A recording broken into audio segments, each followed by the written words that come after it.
नमस्कार दोस्तों, आज मैं आपको होली भाई दूज की कहानी सुनाने जा रही हूँ। प्रेम से बोलिए दूज माता की जय हो, गणेश भगवान की जय हो। एक समय की बात है, एक नगर में एक बुढ़िया माई अपने दो बच्चों के साथ रहती थी। उनका एक बेटा और एक बेटी थी। बेटी की शादी हो चुकी थी। एक बार भाई दूज के दिन भाई अपने बहन के घर जाने का मन बनाया, परंतु माँ कहती है क्या करेगा तू उसके घर जाकर, वह तो बहुत झगड़ैल है, बेकार में झगड़ा करेगी। परंतु बेटा नहीं मानता है और बहन के घर चल पड़ता है। रास्ते में नदी पड़ती है और नदी का पानी उसको देखकर उफान मारती है, जैसे कि पानी उसे डुबो लेगी। तब भाई नदी से विनती करता है कि अभी तो मैं बहन के घर जा रहा हूँ, वापस आने पर तुम मुझे डुबो लेना।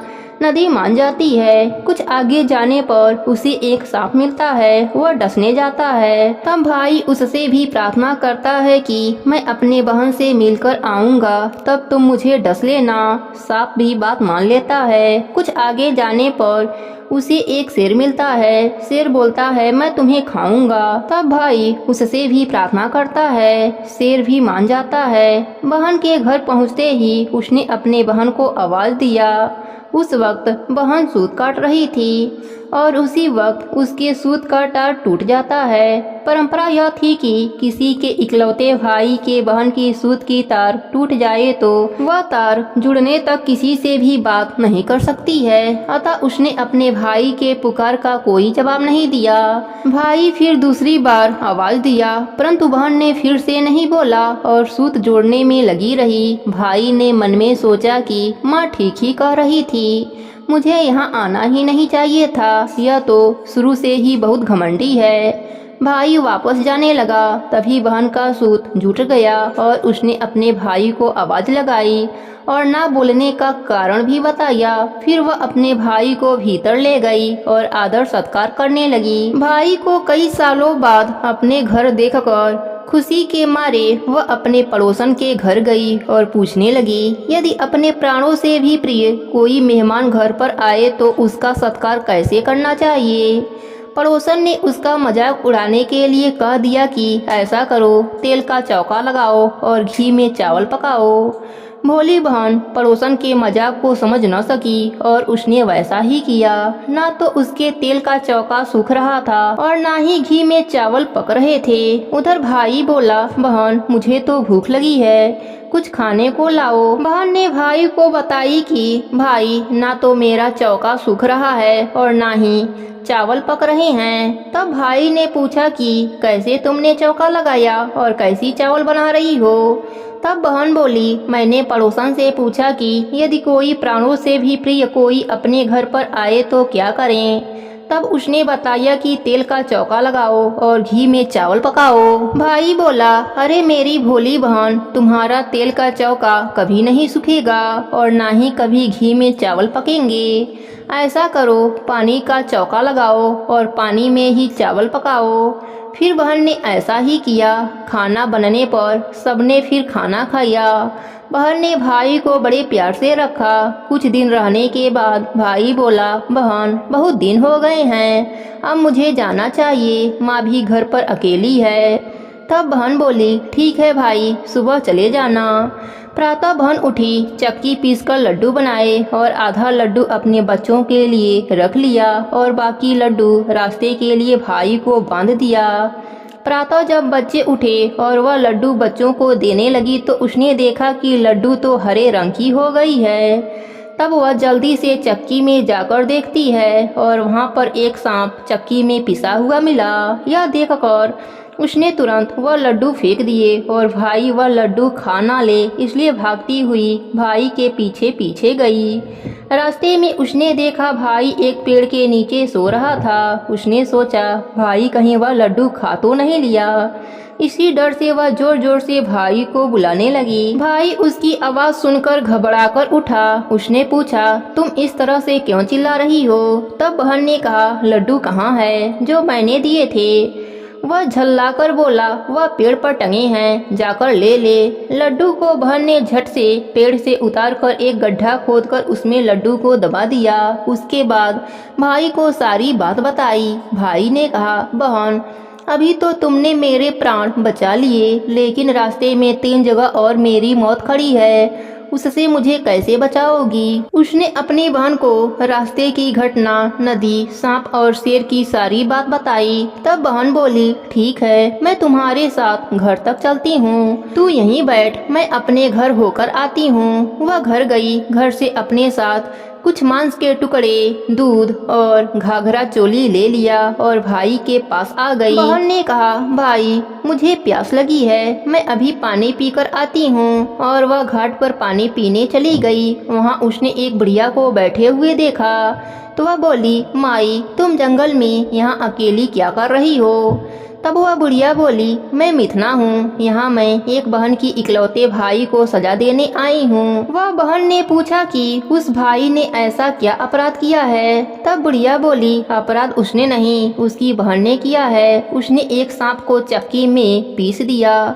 तब बहन ने सोचा कि यह तो मेरे भाई को सजा देने की बात कर रही हैं। तब बहन ने उस बुढ़िया से पूछा कि इस सजा से भाई कैसे मुक्त हो सकता है? तब वह बुढ़िया बोली, यदि वह बहन पागल बनकर अपने भाई को गालियां दे और उसे उसकी शादी होने तक हर आने वाले संकट से बचा लेगी, तब उस भाई का संकट टल जाएगा। उसने मन में सोचा कि कुछ भी हो जाए, मैं अपने भाई को बचाऊंगी और जब तक उसकी शादी ना हो जाए तब तक मैं उसके साथ ही रहूंगी। और वह अपने भाई के साथ चल दी। रास्ते में शेर आया। तब बहन ने झोली में से मांस निकालकर उसके आगे रख दिया। वह उन्हें खाने लगा और वह अपने भाई को लेकर वहां से आगे निकल गई।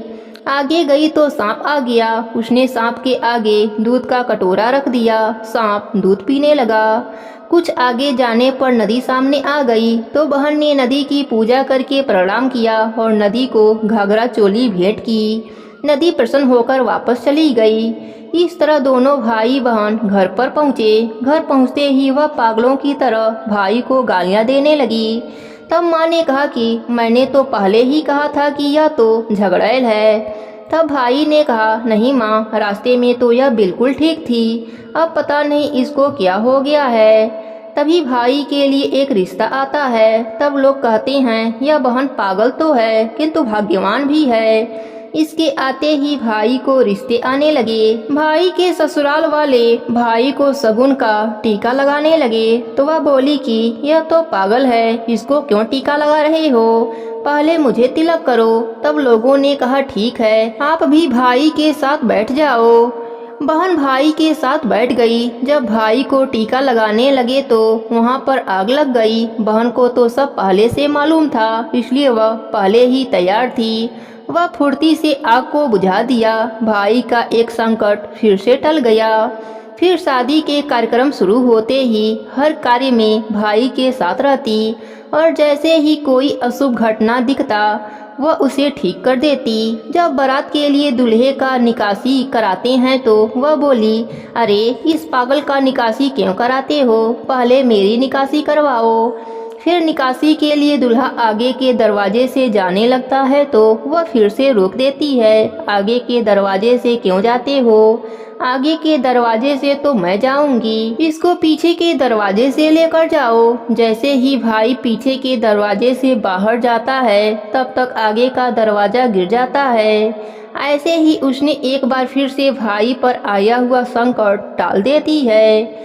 फेरों पर वह फिर से भाई को गाली देती है, अरे इसके फेरे क्यों करवाते हो, फेरों पर तो मैं बैठूंगी। ऐसे ही दुल्हा दुल्हन की पहली रात होती है तो फिर बहन बोलती है कि इसके साथ मैं भी अंदर जाऊंगी। तब लोगों ने कहा, इसे भी पर्दे के अंदर रहने दो। तभी रात्रि में वहाँ एक सांप आता है। बहन तो पहले से ही तैयार बैठी रहती है। उसने तलवार से सांप को काट दिया और उसके ऊपर टोकरा रख दिया। सुबह जब माँ सब लोगों को विदा करने लगी तो वह बोली, इन सबसे पहले मुझे विदा करो। और उसने भाई पर आए हुए सारे संकट की बात बताई और कहा कि मुझे इसके विवाह तक यह स्वांग करना था। अब इसके सारे संकट टल गए हैं। तब सभी प्रसन्न हो गए और माँ ने उसे गले से लगा लिया और खूब सारे धन देकर विदा किया।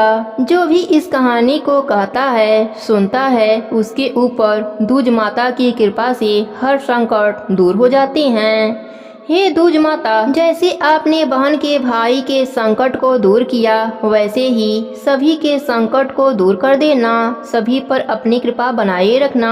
प्रेम से बोलिए दूज माता की जय हो। दूसरी कथा के अनुसार भगवान सूर्यदेव की पत्नी का नाम छाया था। उनकी कोख से यमराज तथा यमुना का जन्म हुआ। यमुना अपने भाई यमराज से बड़ा स्नेह करती थीं।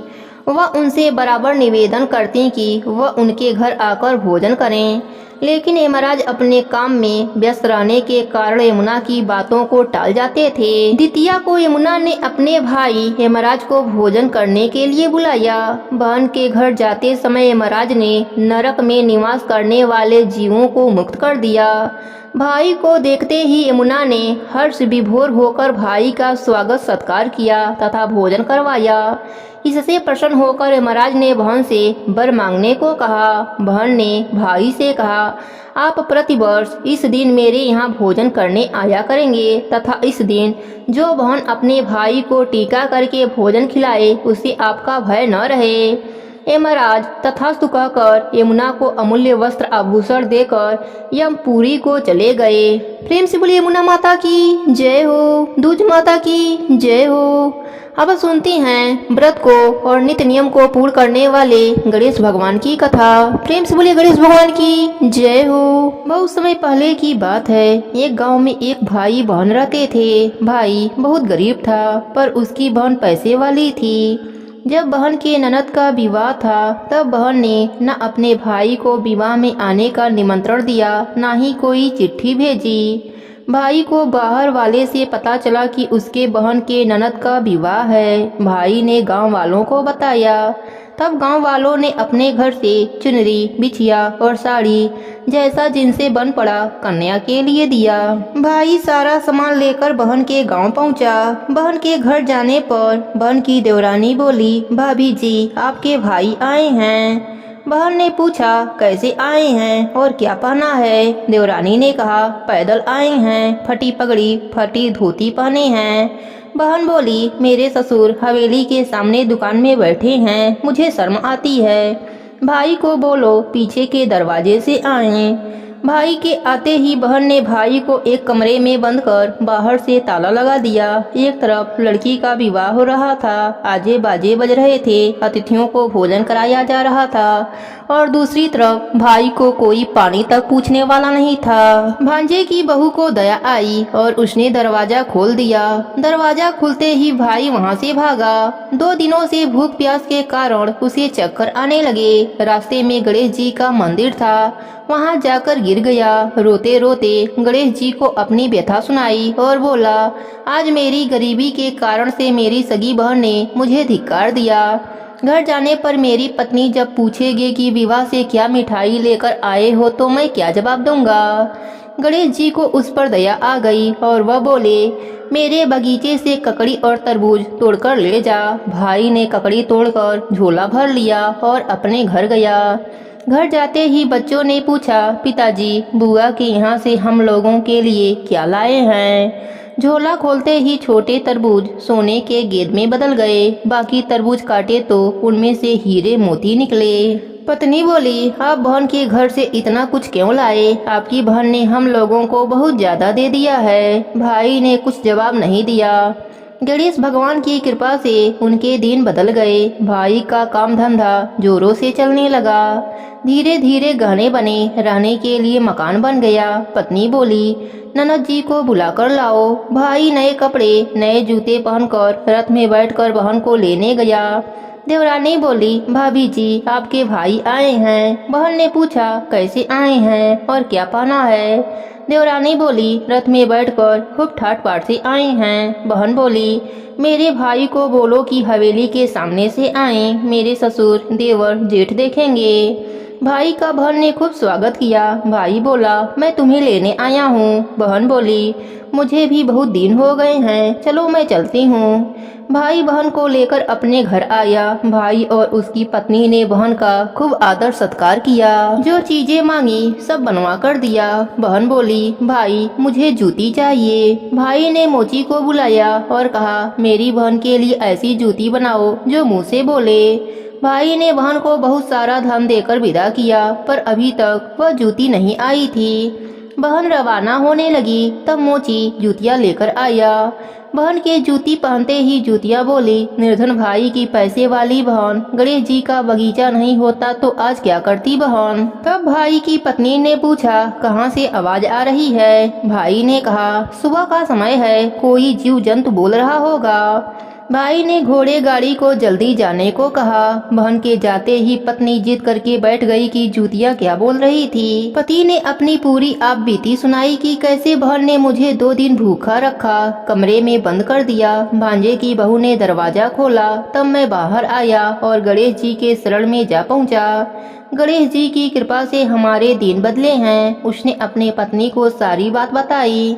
तब पत्नी बोली, अगर मुझे पहले मालूम होता तो मैं आपकी बहन को कुछ नहीं देती। मेरा दिया हुआ सब कुछ वापस लेकर आओ। तब पति बोला, सुहासिनी के आशीष से ही हमें गणेश भगवान ने सब दिया है।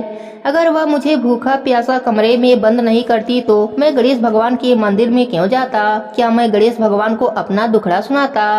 तुम अपना मन मैला मत करो, अपने पर तो गणेश भगवान की कृपा है और किस चीज की कमी है। फिर दोनों गणेश भगवान के आगे झुककर प्रणाम किए और जयकारा लगाया।